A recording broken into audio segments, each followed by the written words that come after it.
Hello viewers, in today's video I'm gonna show you how to stop people tagging me on Facebook. First of all, open your Facebook account.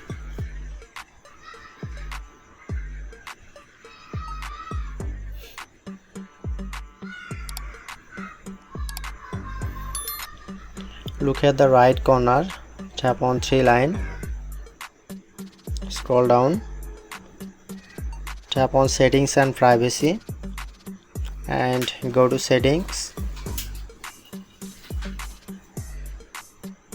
Scroll down and then tap on this.